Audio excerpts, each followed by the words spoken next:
As I stated in my intro, I am indeed back. And now that I am well again, I will complete my review of Star Wars Episode 5.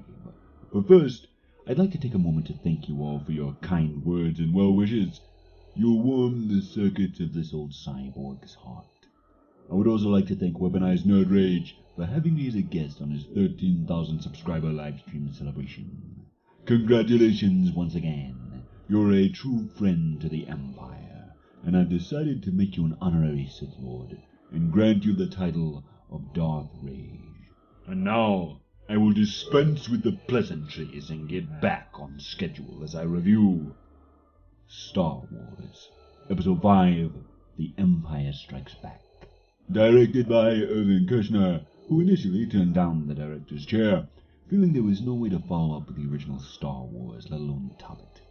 But with a gripping story by Lucas and an excellent screenplay by Lee Brackett and Lawrence Kasdan, The Empire Strikes Back thrilled and shocked audiences the world over, taking fans back to the galaxy far, far away in one of the most highly anticipated sequels in cinema history. The film begins as the Empire searches for the rebellion after the destruction of the first Death Star. Our search has gone cold, but we soon find our heroes chilling out on the frozen ice world of Hoth. Although, since a rebel soldier never eats a handful of snow telling us that's what it is, do we really know it's not salt? We meet Luke walking in a winter wonderland riding his weird snow kangaroo thingy. Fun fact, sound designer Ben Burt created the sounds for the Tauntauns by pitching down recordings of an Asian otter. While checking out what he thinks is a meteor that hit the ground near him, Luke is attacked by a grumpy space bumble who wants to have him later as a frozen TV dinner. Luke manages to keep his cool, however, as he hangs out in the Wampa's cave for a bit, before solving his problems in what seems to be the Jedi default of dismemberment. The Hoth sequences were filmed in Norway during a blizzard, so when Mark Hamill collapses in the snow after escaping from the Wampa, Kershner just pointed the camera out the front door of the hotel where the crew was staying. But if you thought Mark Hamill had it bad, Harrison Ford's costume was designed for a soundstage, not Arctic conditions. So every scene on Hoth he is literally freezing. Han finds Luke rambling about Yoda and Dagobah in the snow, where we soon learn the internal temperature of a Tauntaun is lukewarm. After being rescued by Rogue Squadron, great game by the way on the 64, 90s kids will get what I'm talking about, Luke and Han are taken back to Echo Base. Mark Hamill nearly died in the back-to-tank scene, because the housing of the light above the tank broke moments before he got in, sending massive shards of glass into the water. If he'd been in the tank at the time, he would have been cut to pieces. And to add insult to injury, he would have died in that ridiculous medical diaper costume. During one of the most original and exciting sequences of the film, none of the rebel soldiers during the now famous Walker attack spoke English at all. They were locals and had to be given direction through a translator. This is just one of the many scenes Rian Johnson tried to steal, but he is clumsy as he is stupid.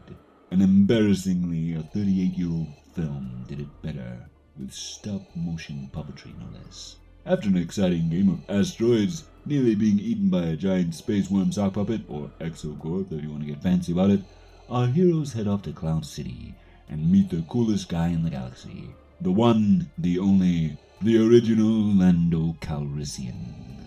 Played with Bond-like charm by Mr. Colt 45 himself, Billy D. Williams. Back when he was Mr. Steal Your Girl, not Mr. Steal Your Droid.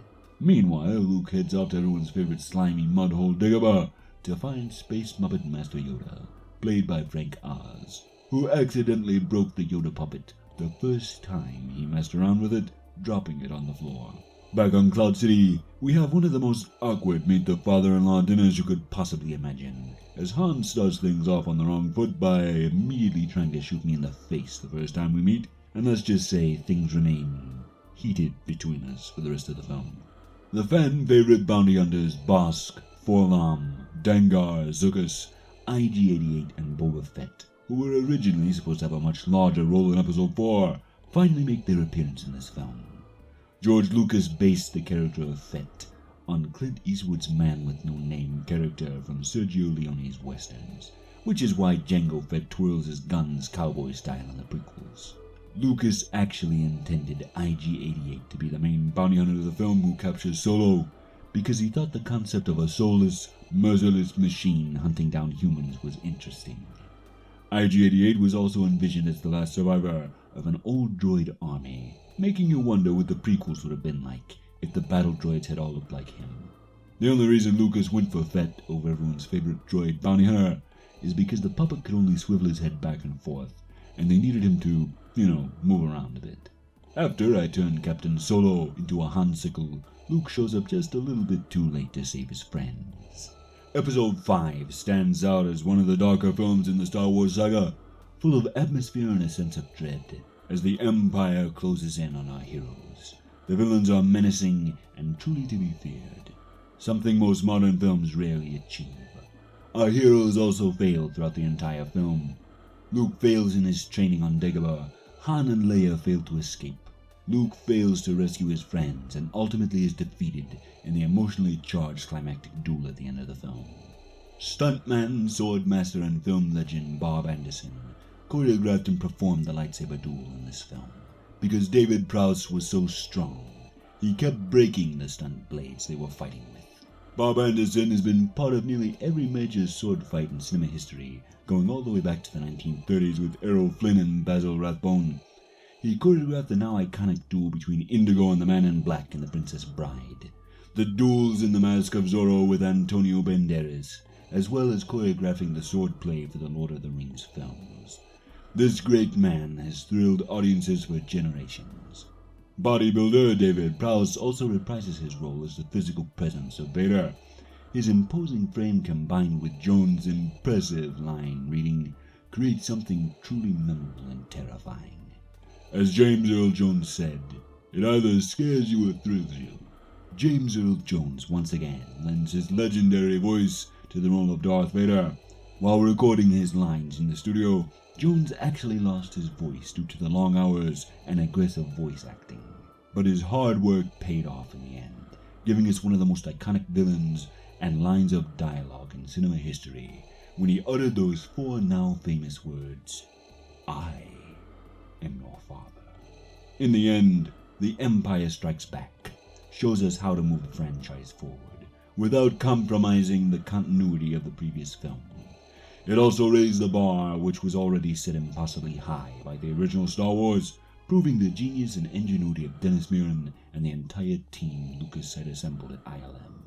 So for thrilling set pieces, interesting new worlds and creatures, sense of scale and grandeur, breathtaking score by composer John Williams, gripping story, memorable characters, and stellar performances, I give Star Wars Episode 5 out of 5 Death Stars.